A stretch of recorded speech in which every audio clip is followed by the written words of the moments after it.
Hey guys, so a few months ago I bought the GoPro 4 and this gimbal to go with it. Now this is the Zhiyun Z1 Pround, I hope I'm saying that right, but I accidentally got sent the GoPro 5 bonus. So I thought I decided to keep it. But what I didn't think about is the GoPro 5's new shape. Now it's different to all the previous GoPro models and how it would fit on this gimbal. So, if I give you a little demo, basically, the GoPro slots into there, like so. Oh, wrong way around.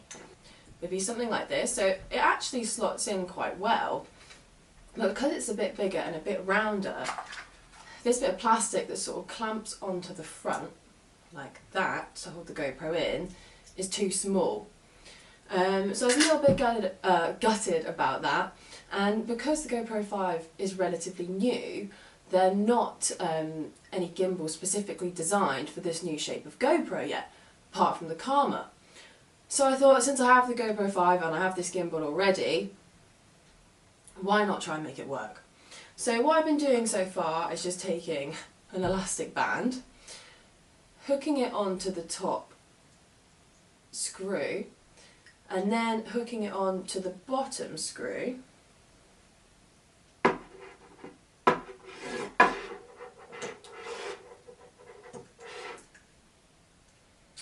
like that. And you know what, it actually seems to work pretty well. Every time I've used this so far, it's been fine. The GoPro hasn't come out or anything. So for a quick fix, this is pretty good. Now I am working on a modification of this bit of plastic that's designed for the GoPro 5 shape, so I know that it'll be more secure. When I've finished it, I'll post a video on how I designed it and how I made it. My dad did help me. So I bought this gimbal for £150. The Karma gimbal is about just over £100 more than that, so that is why I wanted to try and make this work. So basically, once you've got the GoPro on, it's really simple to set this gimbal up. You have two batteries, and one just slots into that side. You've got this little end bit here, goes into there, the other battery goes into there, and then you literally just screw them together. Boom, so we've got it screwed in, and now you need to power it on. So there's just a power button at the bottom here, which you press. That doesn't turn the gimbal fully on yet though. So you have three buttons here. Your modes button, which is the middle one, and the two above and below that adjust the tilt of the gimbal.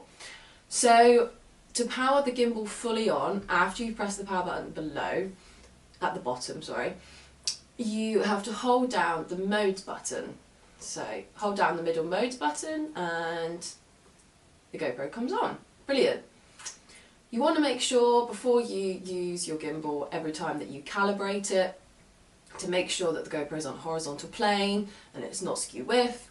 Calibration process comes in the user manual. It's really simple to do.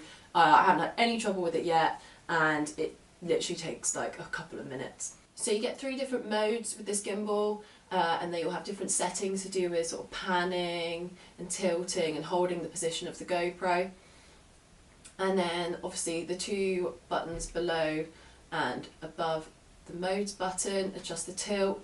So just to show you, press the top button, it goes up, and if I press the bottom button, it goes down. So let's take a look at some of the test footage that I shot yesterday with the GoPro 5 and this gimbal.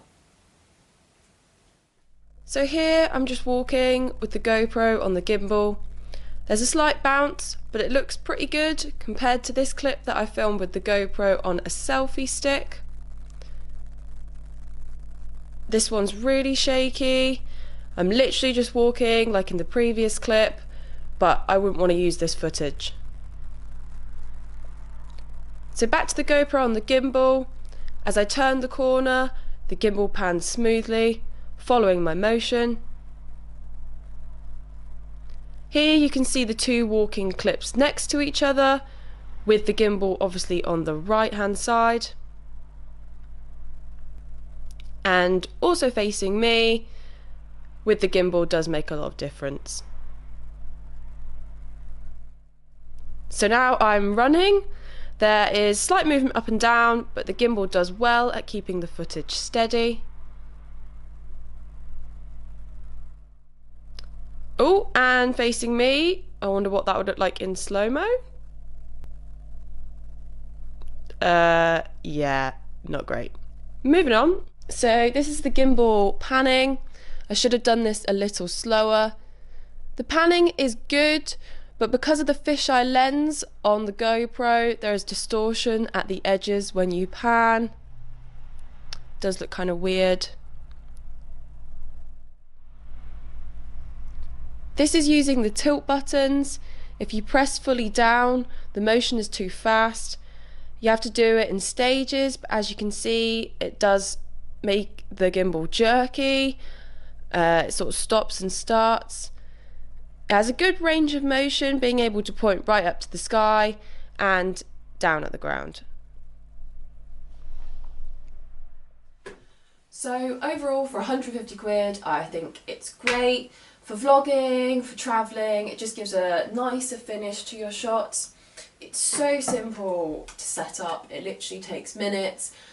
The battery life on the gimbal is a lot longer than the GoPro, so you don't have to worry about changing batteries and having spare batteries.